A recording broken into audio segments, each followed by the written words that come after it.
King Charles has honoured his brother Prince Edward in a most royal manner on his birthday. Fittingly, the King's younger brother was in Scotland on the day a new title was bestowed upon him. March 13th, 2026. Everything flipped upside down. The Windsor Black File didn't just leak, it exploded, tearing apart the illusion that the crown holds untouchable power. Queen Camilla's quiet empire, the one nobody was supposed to see, started cracking under serious legal pressure.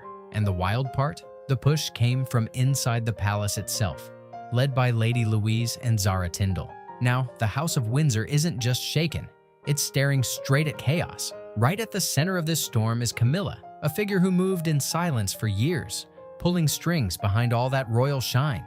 While the public watched the king handle ceremonies and wave to crowds, she was deep in strategy mode, building what insiders now call the asset concentration mandate. This wasn't some harmless plan, it was sharp, calculated, and cold, all aimed at tightening her grip on the entire Windsor fortune while quietly cutting others off.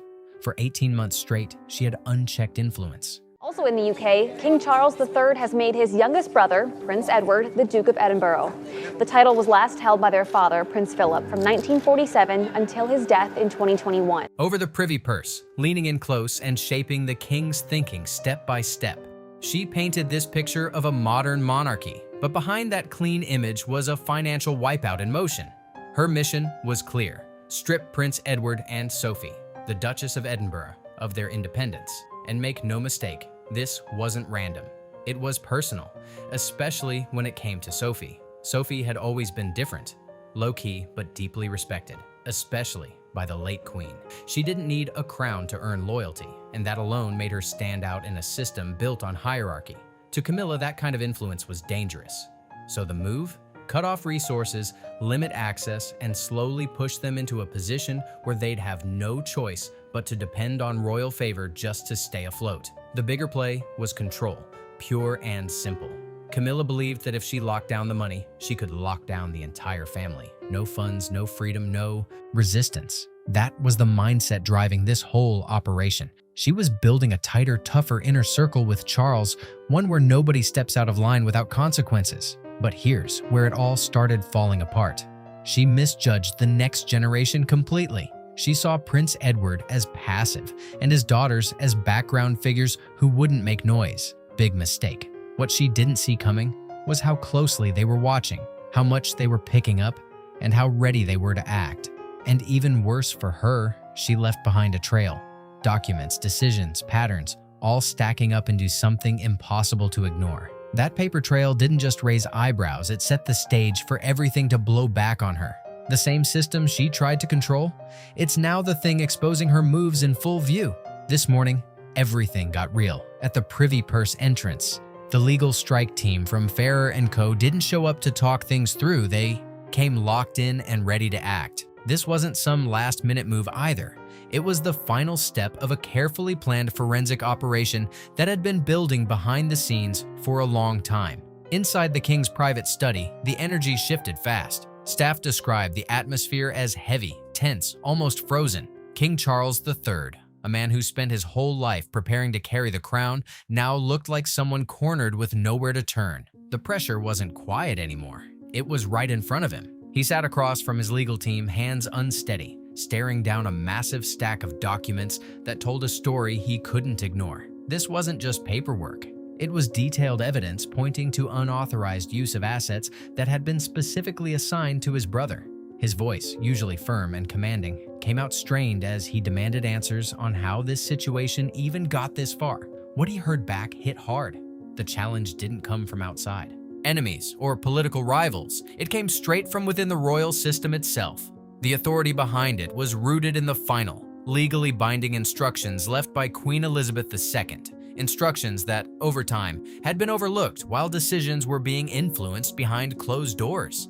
This situation isn't just family tension, it's something much bigger. What's unfolding is a full-scale legal confrontation backed by serious financial evidence. The Windsor Black File reportedly tracks over £35 million in transfers that are now under intense scrutiny. These moves were presented as part of a plan to modernize operations. But the deeper review is raising major questions about how and why it all happened. What once looked like routine management is now being picked apart piece by piece. The idea that royal status could override structured legal processes is being tested in real time. Now, instead of control, there's accountability on the table, and the possibility of formal restitution is no longer just talk. It's a real outcome being considered. The king is facing one of the hardest truths of his entire reign, and it's hitting all at once. The crown, the symbol of ultimate power, suddenly doesn't feel so untouchable anymore. The system he thought was secure is shaking, and the structure built around him is starting to fall apart. Camilla's carefully built shadow network is cracking, and for the first time, Charles is being forced to question the very guidance he trusted to protect his legacy. What's unfolding now feels bigger than just internal conflict. It's a full-blown struggle over control, direction, and the future of the Windsor name. And right in the middle of it all stands the figure who helped shape this entire situation, now facing serious scrutiny from every angle. To really understand why the royal household feels stuck in this moment, you have to look beyond the public image of duty and tradition. The real story sits in private records and financial decisions that were never meant to be front and center. After Queen Elizabeth II passed in September 2022, the internal system didn't just continue as normal, it shifted fast. The structure moved away from a more distributed setup into something far more centralized. Financial control became tighter, more focused, and way more strategic. And at the core of that shift was Camilla, who saw the old way of dividing assets as messy and limiting. To her, splitting resources meant weakening control, and that wasn't something she was willing to accept. What followed wasn't just a routine adjustment, it was a sweeping consolidation effort. Properties, trusts, long-held investments, and even items previously assigned to other family members were brought under tighter management systems. The goal? Create a more controlled and unified financial structure that reduced internal friction and strengthened the king's position. But here's where it gets complicated. When control becomes too concentrated, it naturally raises concerns about balance and fairness. The idea that managing resources could also shape influence started to become a major talking point behind palace doors. At the center of that conversation were Prince Edward and Sophie, the Duchess of Edinburgh. With resources being reorganized, questions started building about independence, access, and how roles within the family might shift moving forward. What was designed as a strategy for stability is now being re-examined from every angle, and the consequences of those decisions are no longer staying behind closed doors. The full scale of this financial sweep is finally coming into the light, and it's massive. The dossier delivered by the Ferrer and Co. strike team lays everything out in sharp detail, piece by piece. For 18 months, records show a steady flow of funds being redirected from accounts connected to the Wessex household. These weren't public funds or routine budgets. These were private inherited assets, protected by the clearly stated wishes of Queen Elizabeth II. At the center of it all was Camilla's mindset, driven by a cold and calculated belief. She pushed the idea that any division of wealth weakened the crown. Her message to the king was simple but intense: bring everything under one roof or risk losing control. That line of thinking led Charles to lean into a more centralized approach, one that blurred the lines between symbolic authority and legal boundaries. But here's the reality check. Titles don't override structured legal frameworks. Even a monarch operates within established financial and inheritance laws, and that's where the tension started building fast. The so-called asset concentration mandate didn't just rely on strategy, it depended on internal processes that are now being questioned. Documents suggest that layers of administrative orders created confusion around approvals, making it harder for trustees and auditors to clearly track what was happening in real time. Requests for funds kept getting redirected over and over back to a single point of control. What made this even more surprising was the assumption behind it all. The Wessex family, known for keeping a low profile and staying out of drama, were seen as unlikely to push back. Their calm presence was mistaken for silence, and that misread changed everything. Because behind that quiet image was careful attention. Prince Edward, often underestimated, was reportedly keeping track of financial movements step by step. While shifts were happening across accounts and assets, he was watching closely, noting patterns and decisions that didn't quite add up. And it didn't stop there. The restructuring also had ripple effects on the younger members of the family, including Lady Louise and James, Earl of Wessex. With resources tightening, questions started forming about future independence and whether newer generations would have the same footing as those before them. Now, with the dossier out in the open, the conversation has shifted completely. It outlines dozens of instances where financial reallocations may not have followed standard approval processes. What once stayed behind palace walls is now being examined in full view, and the impact is hitting hard. Signatures that should have required Prince Edward's direct approval are now at the center of this storm, and that changes everything. Every document signed off by the king during that period, especially under the influence of Camilla's advisors, is now being seriously challenged. The so-called mandate isn't being viewed as strategy anymore.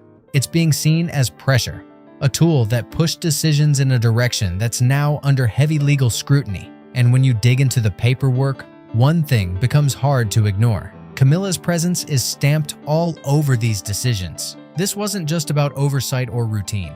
Management. This was a tightly controlled environment where key moves kept pointing back to the same circle of influence. The structure that was built didn't just organize finances, it shifted power in a way that's now raising major questions. What makes this even more intense is how it connects back to the late Queen's clearly expressed wishes. The documents suggest a gap between what was intended and what was actually carried out. That gap is now the focus as legal eyes turn toward whether those original instructions were properly respected or quietly overridden. With the Windsor Black file now sitting in full view, this situation has officially crossed a line. It's no longer speculation or behind-the-scenes talk. This is now a legal matter being examined step by step.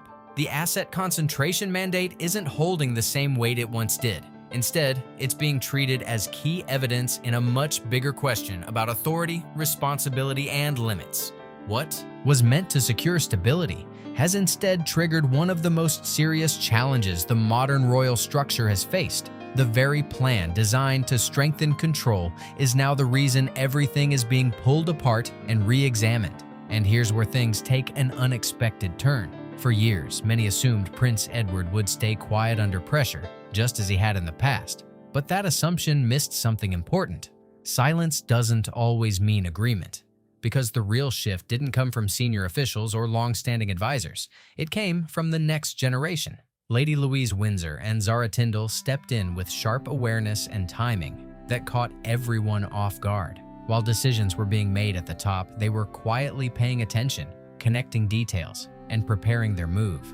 Their involvement has now become a key part of this unfolding situation, adding a whole new layer to how this story is developing, and it's far from over. To Aunt Louise, long seen as the quiet and creative daughter of the Duke of Edinburgh, just flipped that image completely. Behind that calm presence was a sharp, focused mind working through layers of legal detail like a pro. She didn't move loudly. She moved carefully. And what looked like silence was actually strategy building up over time. She understood something most people missed. Her father's restraint wasn't weakness, it was deliberate.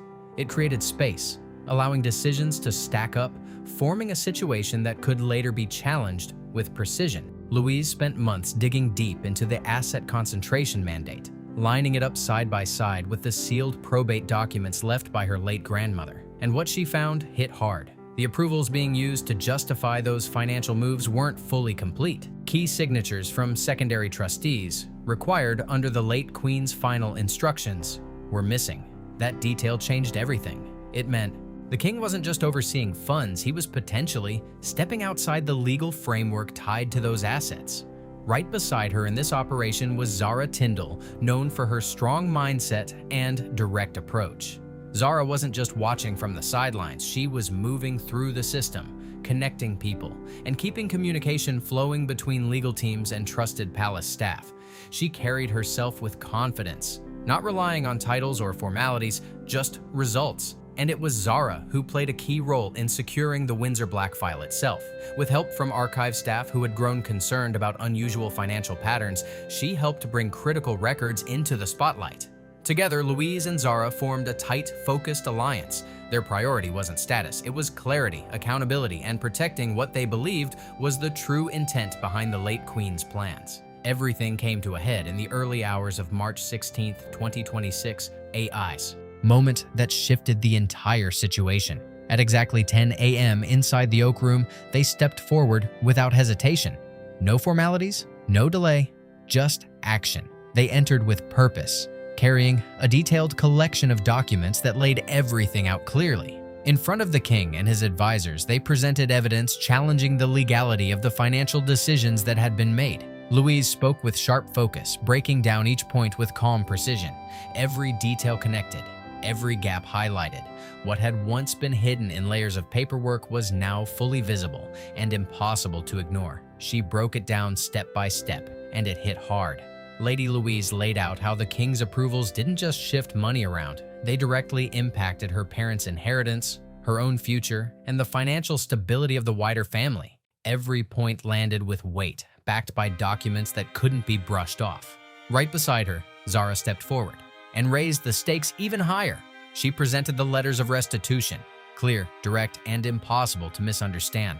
These weren't suggestions, they were formal demands calling for a full reversal of every financial move made since September 2022. For a king who had grown used to being the final voice on all things Windsor, this was a moment that flipped the script completely.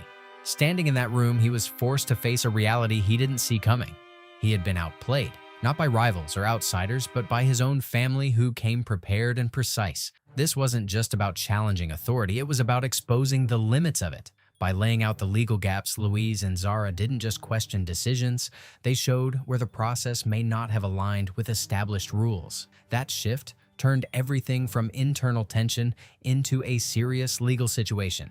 Their presence in the Oak Room changed the entire tone instantly. The structure that had been built over the past 18 months, driven by tight control and centralization, was suddenly under direct pressure. And the influence that once seemed unshakable was now being openly tested. What makes this even more striking is that they didn't rely on senior backing or outside support. They came in with the one thing that carries real weight in situations like this: clear documentation and a focused argument. That alone shifted the balance. As news of the confrontation spread through the palace, the reaction started to change. Staff who had quietly questioned the financial restructuring now had something solid to point to. Conversations that once stayed behind closed doors were starting to surface. And in that silence, after everything was presented, there was no confusion left. Just recognition. The situation had reached a point where it couldn't be ignored or softened. The strategy that once looked airtight had been fully challenged, and the consequences were now unfolding in real time. He thought he had full control, but that idea didn't last. Lady Louise and Zara Tyndall didn't just step in to protect assets, they stepped in to protect the reputation of the entire House of Windsor. What they exposed wasn't small. It cut deep, challenging decisions that were supposed to strengthen the institution, but instead raised serious questions. The Windsor Black File is no longer just paperwork sitting in a folder. It now stands as a powerful record showing that even at the highest level, actions still face scrutiny. Titles don't cancel out responsibility, and that reality is now front and center. And while all eyes are on what's already been revealed, Louise and Zara aren't slowing down. They're already moving into the next phase, focusing on how to correct what's been done and bring things back into alignment. This isn't just exposure. It's a full process unfolding step by step. To really understand how big this moment is, you have to look at how, precisely, everything came together. What looked like an ordinary Friday, March 13th, 2026, was actually the result of months of quiet moves, careful planning, and behind-the-scenes coordination. What the public saw on the surface was calm, but underneath, a serious legal effort was building. Every move, every document, every decision was part of a bigger timeline that slowly brought everything to this breaking point. It all started back on January 15th, 2026, when the first quiet audit into the asset concentration process began. Investigators working discreetly started reviewing financial activity connected to the Wessex household, looking for patterns that didn't quite add up. As January moved forward, the push to accelerate financial consolidation continued. But that pressure ended up revealing more than it concealed. The faster things moved, the clearer the structure became for those watching closely. Then came February 2nd, a key moment that changed everything. Lady Louise uncovered a critical document, missing signatures tied to the late Queen's final instructions. That discovery raised major questions about how authority over those assets was meant to be handled. But the real turning point came on February 18th, 2026. In a private meeting away from the usual palace setting, Louise and Zara presented their findings directly to Prince Edward and Sophie, Duchess of Edinburgh. No interruptions, no outside influence, just the facts laid out clearly. That meeting shifted everything, turning quiet concern into coordinated action. From that point on, the direction was set, and there was no going back. They made it clear. Waiting for the king to suddenly change direction wasn't a strategy. It was a dead end. Lady Louise and Zara pushed for action, not hope. Their plan was sharp and direct. Use the late Queen's final legally binding instructions as the foundation for a full-scale legal challenge. This wasn't a small step either. Prince Edward, long seen as reserved and careful, made a move nobody expected. He backed the operation completely, stepping out of the background and openly going against his brother's financial decisions for the first time. That moment alone shifted the balance inside the palace. As the calendar moved closer to March 13th, the atmosphere inside the palace grew tight and uneasy. Something felt off, and even without clear proof, the pressure was building. Camilla picked up on it and responded the only way she knew, by pushing harder. She demanded more reports, faster decisions, tighter control. The urgency ramped up as she aimed to lock in key financial changes, especially around the Norfolk estates. Before any challenge could catch up, the goal was simple: move fast enough, and any opposition would be too late to matter. But while she was racing the clock, Louise and Zara were building a case. Every move being made at the top was quietly being tracked, analyzed, and added to something much bigger. Then came March 5th, 2026, a critical moment that changed everything. Under intense pressure, the king approved a major transfer of funds. What was meant to be a final step in the restructuring ended up becoming the exact piece of evidence needed to solidify the case. That transaction stood out. It showed a clear break from required process, raising serious questions about how those decisions were being approved. For Zara, it was the final piece needed to complete the Windsor Black file. By March 10th, the file was sealed, organized, detailed, and ready. Everything was in place, and the plan was locked in. Then came the morning of March 13th. At exactly 8:15 a.m., 3 black sedans pulled up to the palace, and just like that, everything shifted. The arrival wasn't quiet. It was direct, confident, and impossible to ignore. Security, used to routine arrivals, wasn't prepared for this level of intensity. The legal team moved with purpose, and the usual calm structure of palace operations started to crack under the pressure. By 10 a.m., inside the Oak Room, the moment had arrived. This wasn't just another meeting. It was a turning point that challenged long-held assumptions about authority and accountability. When Louise and Zara presented the documents face-to-face, it changed the dynamic completely. There was no buffer, no distance, no passing responsibility to advisors. The conversation became direct, immediate, and unavoidable. This wasn't a formal exchange between a monarch and family. It was something far more serious, where actions, decisions, and consequences were all laid out in real time. This wasn't just another royal meeting. It felt like a full reset of power. What played out wasn't about titles or ceremony. It was about control, ownership, and the fight over a family legacy. And as the clock ticks forward, one thing is becoming clear: the king's authority has taken a serious hit. The timeline tells the story step by step. What started as questionable financial handling slowly turned into decisions that raised bigger and bigger concerns, and now it's all out in the open. Each moment along the way was a chance to pause, reassess, and reconnect, but those chances were missed. Instead of fixing the growing tension, the king followed a path that led him straight into isolation. Now he sits in the aftermath, with the Windsor Black file laying out everything in detail. The process that built this crisis may have stopped, but the impact is only getting louder. This situation goes way beyond money. What's really being shaken is the internal structure that held everything together behind the scenes for years. Systems that once kept balance are now being questioned, and the result is a kind of standstill that's hard to ignore. Inside the palace, the shift is impossible to miss. The king, once at the center of every decision, is now facing a reality where each move is watched, examined, and challenged. The dynamic has changed, and it's not subtle. What happened on March 16, 2026 didn't just create tension, it created a divide that runs deep, not just between individuals, but across the entire institution. What started as a legal challenge has now turned into something much bigger, something that feels like a long-term internal standoff. The moment in the Oak Room wasn't just symbolic, it broke a long-standing belief that authority at the top couldn't be questioned. That idea has now been replaced with something far more grounded: accountability. And now the king is navigating a completely different landscape. Decisions that once moved without resistance are now met with scrutiny at every turn. The balance of influence has shifted, and the pressure is coming from places he didn't expect. Even the relationship between the king and Prince Edward is no longer what it once was. What used to be quiet and predictable has now been reshaped by everything that's come to light, and there's no clear path back to how things were before. Things have hit a point where there's no easy way back. According to palace insiders, the silence between the king and Prince Edward isn't temporary. It's total. They haven't spoken since the legal teams walked out, and that distance is only growing.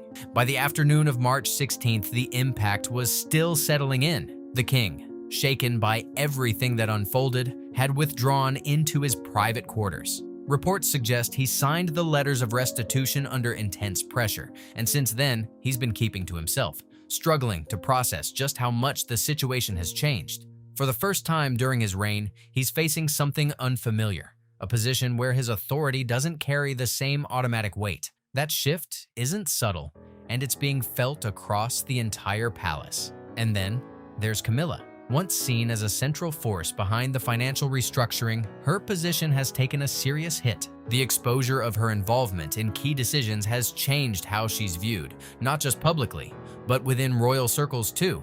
Support that once came easily is now fading fast. Efforts to push back or regain momentum haven't gained traction, and many who once stayed close are now stepping away, choosing distance over alignment. The shift in loyalty is clear, and it's happening in real time. What was meant to be a strong, unified strategy has instead left behind a complicated situation. The image of tight control has been replaced by questions, and the confidence that once surrounded those decisions is no longer there. At the same time, a new dynamic is forming inside the palace. The influence of Lady Louise Windsor and Zara Tindall has grown significantly, not through titles, but through action, detail, and consistency. Their approach has set a new tone, one that prioritizes process, structure, and accountability.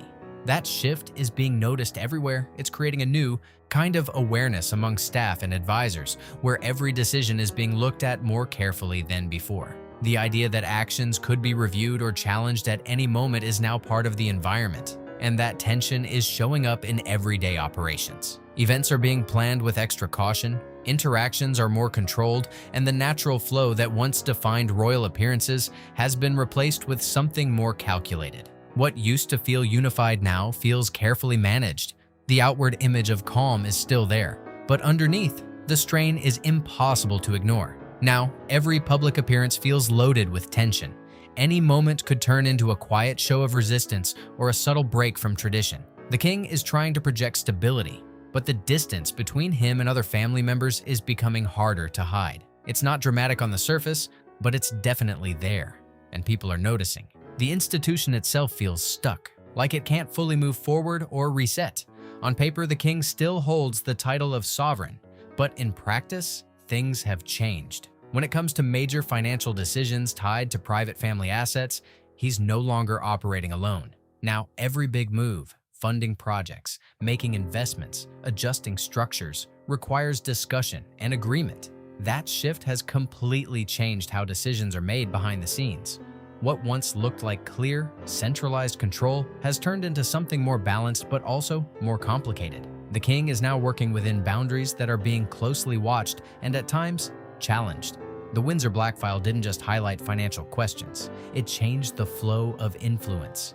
Power isn't sitting in one place anymore, and that's creating a whole new dynamic across the palace. There's a quiet pause hanging over everything right now. Not empty silence, but the kind that comes when everyone knows something.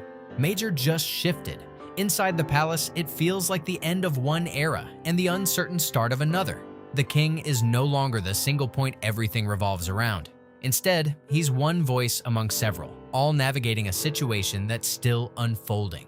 As the day winds down over Buckingham Palace, the atmosphere reflects that change. The structure is still standing. The traditions are still visible, but underneath, things are not the same. The idea of total financial control from the top has been seriously redefined. While the king still carries the crown and all its symbolism, the way authority works behind the scenes has clearly evolved. What's emerging now is a more watchful environment, shaped by a younger generation that's paying close attention and ready to step in when needed. The palace is adjusting to what feels like a long-term internal standoff. Not open conflict, but not full unity either. It's a careful balance, where roles are shifting and every move is being measured. The crown is still in place, but the control that once came with it doesn't look the same anymore. In this new reality, everything has changed, and there's no going back. The king is no longer moving freely when it comes to major financial decisions. Every step, every project, every investment now requires negotiation within his own family. That's a massive shift. The sovereign who once stood at the center of it all is now working within limits set by the very system he represents. What makes this even more intense is how it all unfolded. This wasn't pressure from the outside world, it came from within. A series of decisions pushed too far collided with a level of resistance that couldn't be ignored. And at the center of it all, miscalculations and underestimations turned into consequences that are now impossible to contain. But just when it seems like everything is already exposed, there's one more detail that raises the stakes even higher. The legal team step back, and the palace settles into uneasy silence. Attention shifts to something buried deep inside the Windsor Black file. At the very bottom, beneath property records and financial portfolios, sits a sealed document, marked Cornwall Contingency. And this is where things take an even more serious turn. This document is said to contain specific instructions left by the late Queen regarding the Duchy of Cornwall. Instructions that, according to insiders, have not been widely shared. If that's true, it opens up a whole new set of questions about transparency, inheritance, and future control. Because if it turns out that key details about the financial structure tied to the future of the monarchy were held back, the current tension could explode into something even bigger. The balance that's barely holding things together right now could break completely, and that puts everything at risk. The internal alignment that's keeping some level of stability could shift overnight, turning uncertainty into full disruption. What we're seeing isn't just a moment, it's the beginning of something much larger. A struggle over direction, control, and the future of an institution that's being forced to adapt in real time. Now the monarchy stands at a crossroads, move toward greater clarity and accountability, or face deeper internal conflict that could reshape everything. The crown still stands, but the ground beneath it has clearly shifted. The decisions have been made, the documents are signed, but the impact is far from over. And as the palace moves into this uncertain phase, one thing is clear. The era of unchecked authority is fading, and a new chapter, driven by structure, scrutiny, and internal balance, is taking its place. If you've been following this story, make sure you like, subscribe, and share your thoughts in the comments. This situation is still unfolding, and there's a lot more to come. So stay tuned, and I'll catch you in the next one.